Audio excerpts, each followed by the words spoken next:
2018 Aston Martin DB11 V8 Review.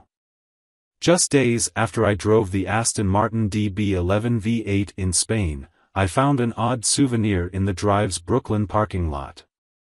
The pretty package screams Germany, not Spain, or even England. It's a Mercedes-AMG GT-C Roadster. And the bi-turbo, 4.0-liter V8 beneath its hood that's disturbing the peace in our courtyard is largely the same hand-built beauty that powers the Aston. Strange times, mate. But for Aston Martin, whose 104-year history has produced just 80,000 cars, and serial brushes with disaster, strange is better than screwed. Mercedes-Benz has secured a 5% stake in the company, in return for providing AMG engines, technology and infotainment.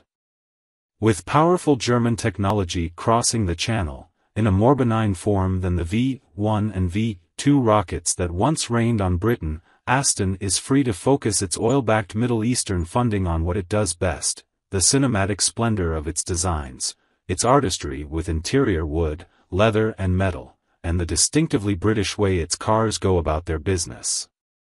So while Aston Martin has extended an international hand, and received handshakes in return, it has managed to avoid a more intimate marriage and consummation.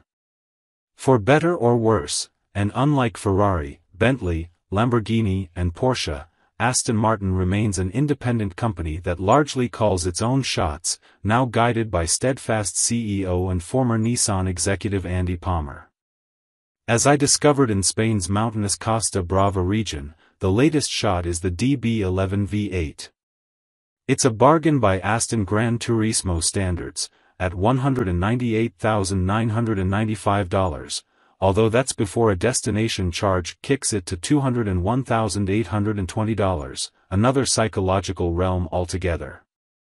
Still, that's $17,500 less than the 600 horsepower V12 model.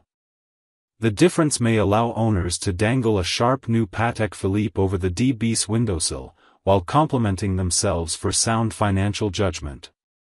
Honestly, the DB11 could have a 2-horsepower Vitamix under the hood and people would still fall for the thing. Like its predecessors dating to the David Brown era, the industrialist who bought Aston Martin for a paltry £20,500 in 1947, after spotting a cryptic ad in the London Times, the DB11 really is the consummate car for a British secret agent.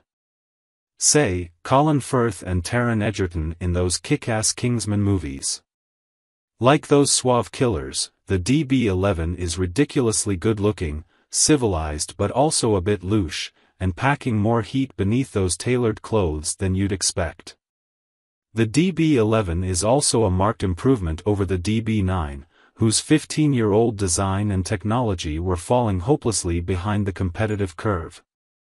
The DB11 still uses an extruded aluminum chassis, as demonstrated by a peekaboo, full-size cutaway displayed on our hotel lawn. But the updated platform incorporates hot form quench technology, or HFQ, the fruit of Aston-backed research at the University of Birmingham and Imperial College London. Hot form quench refers not to a strategic dousing of a Sports Illustrated swimsuit model, but to a method of pressing and quickly cooling heated aluminum in a die.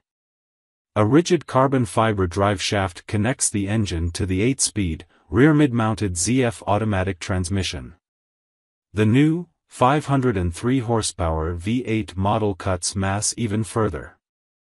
Its cooling pack and 4 AMG-built liters weigh in at 253 fewer pounds than the 5.2-liter, 600 horsepower V12. Compared with the 12-cylinder, this shorter, lighter loaf can be shoved almost entirely behind the front axle, a boon to handling that puts more mass rearward and within the wheelbase. The V8 shifts the DB11's front-to-rear weight balance from 51% front/49% rear to a more idyllic 49-51. EPA economy numbers aren't official, but the DB11 V8 should enjoy a 1, or even 2, mile-per-gallon gain compared with the V12's 1521 mpg rating, especially on the highway. Trimmed to 3,880 pounds, this V8 Aston is still no Lotus. But it does weigh some 1,200 fewer pounds than the current-gen Bentley Continental GT, and only about 200 more than the aforementioned, two-seat Mercedes-AMG GT-C Roadster.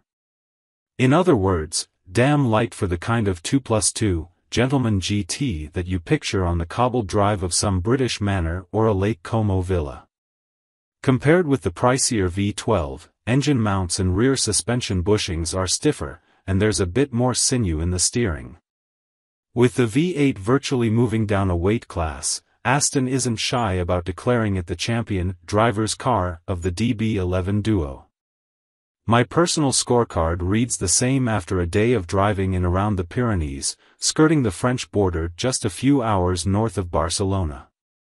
In traditional Aston fashion, this DB11 is content to cruise around in comfortable, commanding style, thanks to features like adaptive, driver-selectable dampers.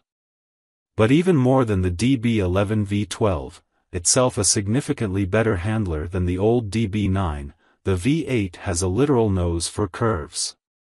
The lightened car feels tensed, more able to lean on its front tires, more eager to zig through fast directional changes.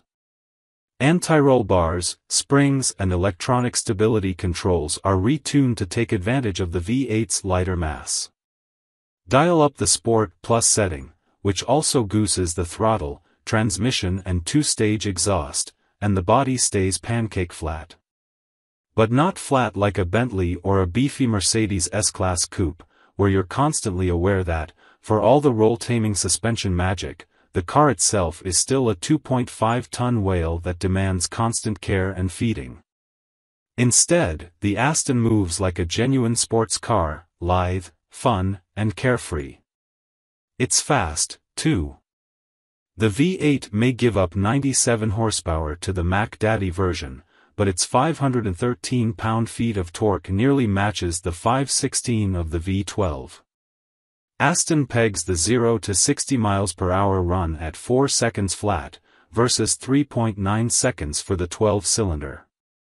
My hunch, confirmed by Aston, is that the V12 will only press its horsepower and displacement advantage at wildly superlegal speeds, example, a drag race when you're already going 100 miles per hour.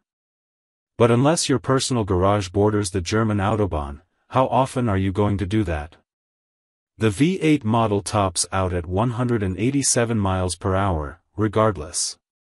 And if straight-line boasts are crucial, the $17,500 an owner saves could cover some serious performance upgrades.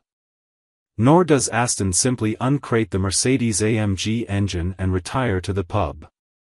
The engine is Astonized, as the carmaker says, including a slimmer wet sump lubrication system to allow low engine placement. Naturally, Aston took pains to ensure that its GT, as opposed to AMG's GT, makes the proper British noises. Instead of the bass-heavy, beer hall racket of various AMG models, which we also love, Aston coaxed out more mid-range and high frequencies, via a unique air intake and two-stage exhaust. Whatever they did, it worked. This DB sounds throaty, urgent, and expensive as hell.